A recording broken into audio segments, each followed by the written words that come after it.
Welcome to our channel exam culture. इस video में हम बात करेंगे इस एसएससी सीएचएसएल टफ, क्या एसएससी सीएचएसएल का जो एग्जाम है वो हार्ड है। और जो सेकंड पॉइंट है, why SSC CHSL rank is unpredictable, मतलब एसएससी सीएचएसएल का जो फाइनल आपका रिजल्ट होता है वो अनप्रेडिक्टेबल क्यों होता है, उसके बारे में हम बात करेंगे, जो कि मैक्सिमम लोग आपको नहीं बताएंगे कि ये अनप्रेडिक्टेबल होता है। तो मैं इस वीडियो में आपको बताऊंगा इस बारे में। तो चलिए इस वीडियो को शुरू करते हैं। वीडियो शुरू करने से पहले मैं आप सभी को अनअकैडमी के बारे में बताना चाहूँगा कि इसमें आपको टॉप एजुकेटर्स मिलते हैं और इसमें आपके टॉप बैचेस चलते हैं, जो कि आप यहाँ देख सकते हो कि सारे के सारे टॉप एजुकेटर्स हैं यहाँ पे। तो अगर आपको घर बैठे बैठे एसएससी एग्जाम्स की तैयारी करनी है तो आपके लिए अनअकैडमी बेस्ट है। आप यहाँ से आराम से कोई भी टीचर से पढ़ सकते हो। जैसे कि आप देख सकते हो यहाँ पे सारे के सारे अच्छे अच्छे टीचर्स अवेलेबल हैं। और आपको कोई भी कोर्स चाहिए एसएससी का तो वो यहाँ पे अवेलेबल है, चाहे वो सीएचएसएल का हो चाहे सीजीएल का हो, कुछ भी। और यहाँ पे स्पेशली आपको हर एक एग्जाम के लिए मिल जाएगा, जैसे कि एसएससी सीजीएल और सीएचएसएल के लिए आपको बैचेस मिल जाएंगे, उसके बाद और भी एग्जाम्स के लिए बैचेस मिल जाएंगे यहाँ पे। तो यहाँ पे आप देख सकते हो कि अगर आपको एसएससी सीएचएसएल या सीजीएल की तैयारी करनी है घर बैठे बैठे, तो आप अनअकैडमी से आप कोर्स ले सकते हो, जो कि बहुत ही अच्छा है, क्योंकि यहाँ पे सारे के सारे आपके अच्छे अच्छे टीचर्स यहाँ पर अवेलेबल हैं, जो कि बहुत ही अच्छी तरीके से एग्जाम के लिए प्रिपरेशन कराते हैं। तो अगर आपको घर बैठे बैठे अगर प्रिपरेशन करनी है एसएससी एग्जाम्स के लिए, तो अनअकैडमी से आपको कोर्स ले लेना चाहिए, जो कि बहुत ही बेस्ट है। और इस कोर्स की क्या खासियत है, यहाँ पर देख सकते हो कि फुल सिलेबस जो है वो एसएससी का है, मतलब एसएससी सीजीएल भी कवर है इसमें। और क्या होगा कि आपका जो क्लासेस है वो आपको दोनों लैंग्वेज में मिल रहा है, हिंदी इंग्लिश दोनों में, मतलब बाइलिंगुअल है। अगर आप हिंदी मीडियम से हो तब भी कोई दिक्कत नहीं है और इंग्लिश मीडियम से हो तब भी कोई दिक्कत नहीं, आपके लिए दोनों लैंग्वेज अवेलेबल है। और यहाँ पे आपको जो जितना भी नोट्स होगा इंग्लिश और हिंदी दोनों में अवेलेबल कराया जाएगा, मतलब जो भी आपको पढ़ाया जाएगा उसका नोट्स भी आपको अवेलेबल कराया जाएगा। और आपका बहुत ही अच्छा तरीके से यहाँ पर प्रिपरेशन हो जाएगा। तो अगर आपको ऑनलाइन कोर्स लेना है तो आप अनअकैडमी से ले सकते हो। अब देखिए, सबसे पहले हम देखते हैं, डाटा से गो थ्रू करते हैं कि अब जो एसएससी सीएचएसएल का एग्जाम है वो टफ है या नहीं, डाटा से कंपेयर करने का देखते हैं। अब देखिए, total candidates who appear in exam above 10 lakh, मतलब हर साल लगभग 10 लाख से ज़्यादा लोग इस एग्जाम को देते हैं। मैं रफली ले रहा हूँ आइडिया, मैं किसी एक साल का नहीं ले रहा हूँ, मतलब समझिए एवरेज लेके चल रहा हूँ। हर साल लगभग 10 लाख से ज़्यादा लोग इसका एग्ज़ाम देते हैं, मतलब 10 लाख लोग अपीयर होते हैं एग्ज़ाम में। और उसके बाद देखिए, टोटल वैकेंसी हमेशा 4,000 से 5,000 के आसपास आजकल आता है। 4,000 से 5,000 के बीच में रहेगा या 5,000 से प्लस कुछ रहेगा समथिंग। तो ओवरऑल 5,000 4,000 से 5,000 तक होता है। तो अगर आप इसमें एक सीट के लिए अगर बात करिएगा तो एक सीट के लिए 200 आदमी का कंपटीशन यहाँ पे है।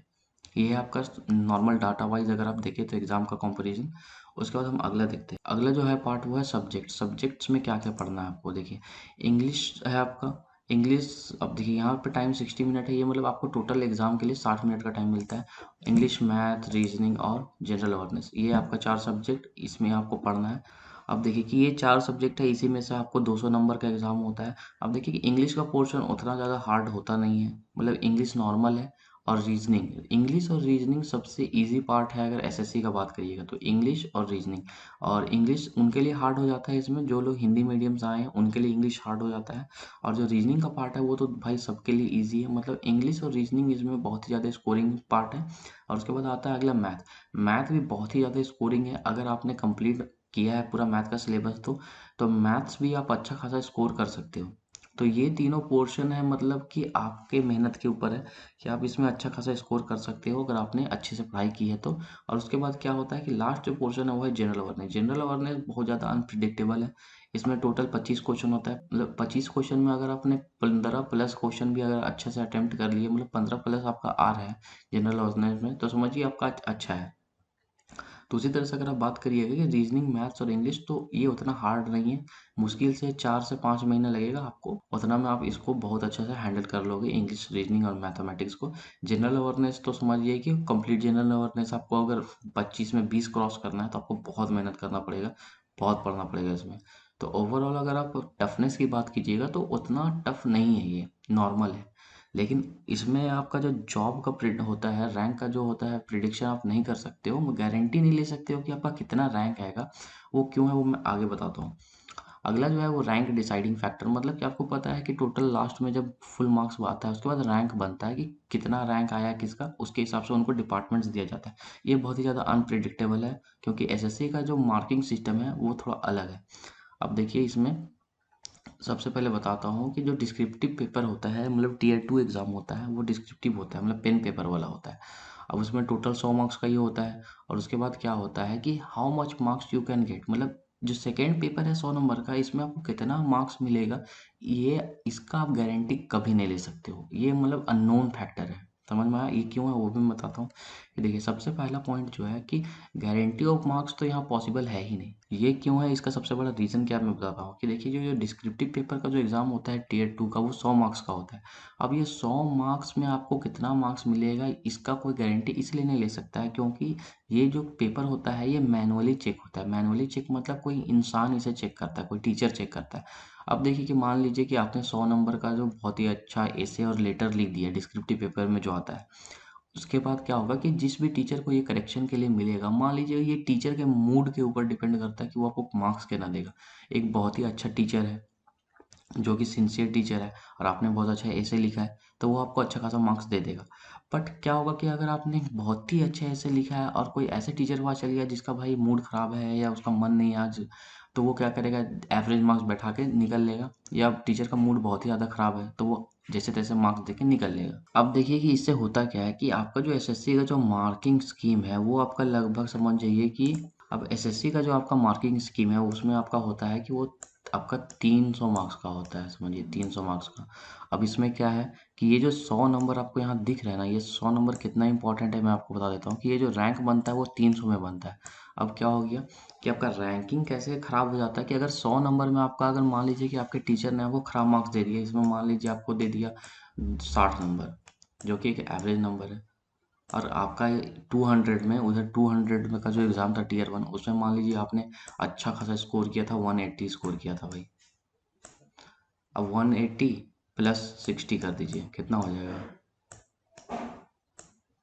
ये आपका हो गया लगभग 240 के आसपास, 240। लेकिन अगर आप जब कट ऑफ देखिएगा जा करके एसएससी में, तो बहुत सारा कट ऑफ मिलेगा आपको, 250 आसपास, 260 आसपास ऐसे मिलेगा। तो वो सारे जो अच्छे अच्छे पोस्ट होते हैं मिनिस्ट्री ऑफ एक्सटर्नल अफेयर्स या जो भी अच्छा अच्छा पोस्ट है, उसमें आप उसको नहीं ले पाइएगा।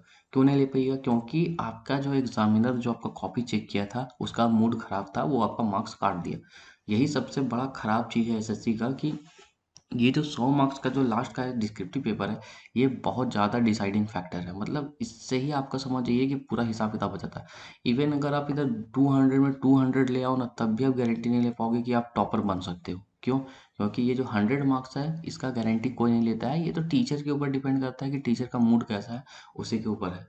तो यही जो सबसे बड़ा फैक्टर है जिसके चलते एसएससी का जितना भी जो रैंक्स होता है, ये आपका मतलब समझिए कि उसमें आप गारंटी नहीं ले सकते हो कि आपका कितना रैंक आएगा या कितना मार्क्स आएगा।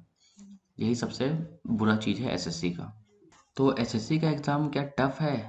तो देखिए, एसएससी का एग्ज़ाम लिटरली अगर आप देखिएगा तो वो टफ़ नहीं है। लेकिन ये टफ़ सिचुएशन की वज़ह से हो जाता है, क्योंकि इसका जो 100 मार्क्स का जो ये है लास्ट वाला जो डिस्क्रिप्टिव पेपर है, इसमें आपका गारंटी नहीं होता है। इसीलिए इस तरह का मतलब समझिए कि ये एक तरफ का मैं बोलता हूँ कि ये थोड़ा टफ़ है। क्योंकि इसमें भाई किस्मत मायने रखता है आपका, ना कि आपका नॉलेज ही केवल मायने रखता है। तो अगर आप एसएससी एग्ज़ाम देना चाहते हो जॉब के लिए, मतलब आपको केवल जॉब चाहिए, तब ये नॉर्मल है, आपको मिल जाएगा। लेकिन अगर आपको एक अच्छा डिपार्टमेंट चाहिए, अच्छा रैंक चाहिए, तब ये मतलब समझिए ये भगवान भरोसे है, मतलब इसमें आपका कोई भी पकड़ नहीं है। ये आपके किस्मत पे डिपेंड करता है। तो एग्ज़ाम ये जो एसएससी सीएचएसएल का है वो ज़्यादा टफ नहीं है, ये नॉर्मल 12th लेवल का है। आप आराम से 3 से 4 महीने में इसे कर सकते हो। हाँ, बस इसमें आपको जॉब मिल सकता है, इसका आप गारंटी ले सकते हो, लेकिन अच्छा डिपार्टमेंट मिलेगा या नहीं मिलेगा, इसका गारंटी आप नहीं ले सकते हो। तो अगर आपको ये जानना है कि ये एग्ज़ाम टफ है या नहीं, तो एग्ज़ाम टफ एकदम नहीं है, आप आराम से कर लोगे। बस है कि इसमें आप ज़्यादा उम्मीद मत करिएगा कि इसमें मतलब मैं एकदम टॉपर बन जाऊँगा, क्योंकि आपने यहाँ देख लिया कि टॉपर बनने के लिए इसमें किस्मत भी चाहिए। तो इस वीडियो में बस इतना ही। आई होप कि आपको समझ में आ गया होगा। तो अगर आप हमारे चैनल पर न्यू है तो हमारे चैनल को सब्सक्राइब जरूर कर लीजिएगा।